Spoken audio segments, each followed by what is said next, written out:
dhambi zao. Alipoingia ulimwenguni akafanya ile shughuli, na katika ule msalaba akaikamilisha hiyo kazi ya kumwokoa mwanadamu kutoka katika dhambi zake. Na nataka nikwambia kwamba kama Adamu wa kwanza alisababisha, Biblia inazungumza wazi kabisa ya kwamba Adamu wa kwanza alisababisha mauti kwa watu wote, lakini Adamu wa pili ajapo, ambaye ni Yesu Kristo, inazungumza habari zake mahali hapa. Anapokuja analeta uzima, analeta amani, analeta furaha, analeta nguvu mpya, analetesha tumaini iliyokuwa limepotea la watu ambao wanaishi chini ya ulimwengu ambao mkuu wake ni Shetani, Ibilisi. Tungemshangilia Bwana Yesu. Haleluya, haleluya, haleluya. Anapokuja mwanadamu, Adamu wa pili, Biblia inasema ya kwamba ambaye ndiye Mungu halisi na ndiye Mungu ambaye alimpa dhamana ya kumrejeshea huyu mwanadamu aliyepoteza utukufu wa Mungu, aliyepoteza ile neema ya Mungu. Akapata kuifanya kazi ya kurejesha huyu mwanadamu kwa Mungu wake. Mahali pengine katika kitabu cha Isaya, Biblia inasema kwamba atazaa mwana, Bikira Mariamu atazaa mwana ambaye ataitwa jina lake Imanueli, yani Mungu pamoja nasi.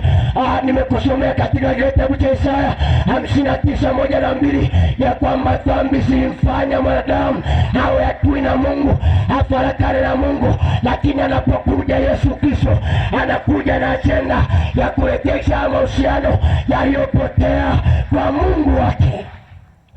Haleluya, haleluya. Na hiyo sio kwamba tunazungumza historia, hiyo imekwisha kutokea. Katika ile kitabu cha Yohana sura ya 1:12, Biblia inasema kwamba wote walipokea uwezo wa kufanyika watoto wa Mungu. Sio tena watoto wa Shetani, sio tena watoto wa Ibilisi, sio tena watu wa Shetani. Wote waliompokea walipewa uwezo wa kufanyika watoto wa Mungu, ndio wale wanaolikiri jina lake. Wakarejeshea ule uhusiano, wakaingizwa katika familia ya Mungu, ambapo hapo kwanza walipata kupoteza kwa sababu ya dhambi ambayo walipata kuifanya. Wakarejeshea uhusiano. Na niseme haya ya kwamba huyu mwanadamu wa pili au Adamu wa pili anapokuja, kwa sababu ni kiumbe kilichotoka mbinguni, ni mtoto halisi wa Mungu, ni mtakatifu, anafanya ukombozi kwa watu wote, kwa kina mama, kwa kina baba, kwa watu wa rika zote, kwa watu wa kabila zote, kwa watu wa umri wote, watoto, vijana, wakina mama na akina baba, hata wazee, watu wote aliofanyia ukombozi. Na alipoingia pale msalabani, hiyo kazi ikapata kuisha. Nikukumbushe pia kwamba nilieleza kwamba mwanadamu alipofukuzwa katika ile bustani ya Edeni, aliondokewa na mambo kadha wa kadha. Alipotupwa hapa duniani, alikuja na mambo kadha wa kadha. Nilikwambia alikuja na laana, alipoteza ile mamlaka ambayo alikuwa nayo, ambayo Mungu alimpatia.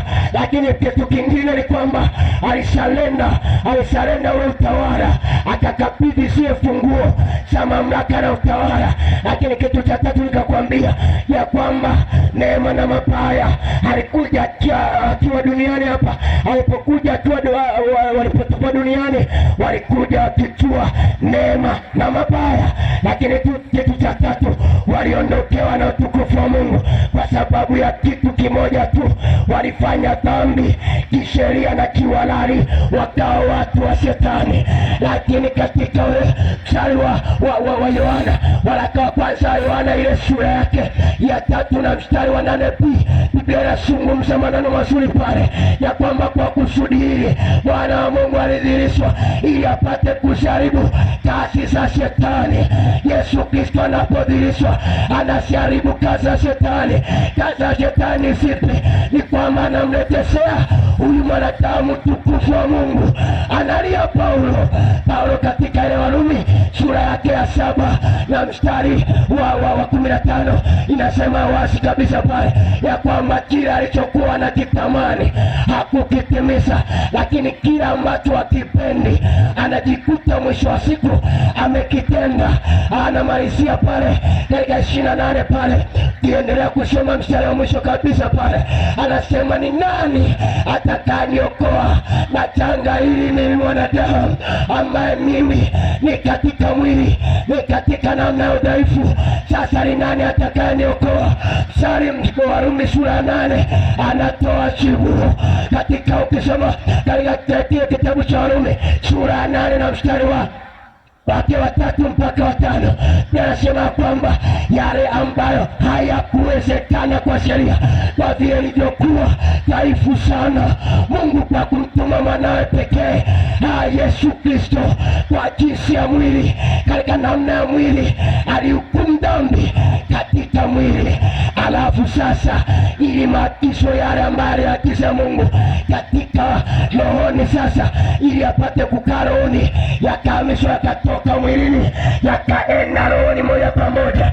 Kwa hiyo mwanadamu akamenusurika namna hiyo ya kwamba dhambi imehukumiwa tayari, na nikutangazie sasa, dhambi imehukumiwa tayari, dhambi imehukumiwa tayari katika mwili ambao hakuwa na dhambi. Katika mwili wa Yesu Kristo dhambi imehukumiwa, dhambi imehukumiwa, dhambi imehukumiwa katika mwili wa Yesu Kristo, na wote ambao wanamwamini Yesu Kristo wanakufa pamoja na Kristo pale msalabani, alafu wanakuwa hai kiroho. Biblia inasema kwamba ile nguvu ambayo inatoka ndani ya roho itauisha pia na mwili ambao unapatikana katika dhambi, ili mwanadamu asisi tena kwa kuyafuata mapenzi ya mwili, bali mapenzi ya rohoni ambayo Mungu mwenyewe anataka. Kwa hiyo mahusiano ya mwanadamu na Mungu yakawa yamereteshwa, mahusiano ya mwanadamu na Mungu yamereteshwa. Yeyote anayeamini ya kuwa Yesu Kristo ni mwana wa Mungu, huyu mtu anapokea mambo kadha wa kadha. Jambo la kwanza ni kwamba analipokea kwamba anasamehewa dhambi zake. Jambo la pili, anahesabika kihalali na kisheria, anakuwa mwana wa Mungu, kwa sababu mashtaka yote yalipata kulipwa pale msalabani. Ule uhalali unafutwa ambao shetani ibilisi alikuwa nao juu yako, kwa sababu dhambi zako zote zinakuwa zimeondolewa. Kwa hiyo Mungu mwenyewe anabaki kuwa miliki na unapewa haki ya kuwa mwana wa Mungu. Jambo la tatu ni kwamba unafanyika kuwa kiumbe kipya. Biblia inasema katika kitabu cha Wakorintho wa pili 7 na mstari wa 15, Biblia inasema katika kitabu cha Warumi Wakorintho wa pili sura yake ya 5 na mstari wa 17 ya kwamba wote waliompokea walipewa uwezo wa kufanyika watoto wa Mungu. Walipewa samani. Wakorintho wa pili sura ya 5 na mstari wa 17 yanasema kwamba basi imekuwa mtu akiwa ndani ya Kristo Yesu amekuwa kiumbe kipya, ya kale amepita, tazama amekuwa mapya. Unapomkubali Yesu Kristo unapewa neema ya kuwa kiumbe kipya, ya kale anapita, tazama anakuwa mapya. Katika ile Luka sura ya 10 na mstari wa 19, ile mamlaka iliyoondoka kwa mwanadamu anairudisha Yesu Kristo. Anasema nimewapa mamlaka ya kukanyaga nge na nyoka na minyororo yake yote. Shetani ametupa hiyo mamlaka. Mtu yote anayemwamini Yesu Kristo anapewa mamlaka, anarejeshewa mamlaka ile aliyopoteza pale mwanzoni, anarejeshewa utawala ule aliyopoteza pale mwanzoni, lakini pia analeta baraka. Mtu yote ambaye anamwamini Yesu Kristo, baraka inakuwa juu yake na kila kitu kinakaa sawa. Anabarikiwa katika familia yake, anabarikiwa katika ndoa yake, anabarikiwa katika biashara yake, anabarikiwa katika kila eneo. Huyu mtu ambaye amempokea Yesu Kristo na amefanyika mwana wa Mungu halisia na kweli kweli. Haleluya, haleluya, haleluya, haleluya. Anarejeshewa tena na utukufu wa Mungu aliopoteza ule utukufu katika ile bustani ya Edeni. Haleluya, haleluya, haleluya. Njoo kwa Yesu. Nitoe tangazo ya kwamba yale mafarakano, ule uadui uliokuwa kati ya mwanadamu na Mungu wake umekwisha, umekwisha. Yale mafarakano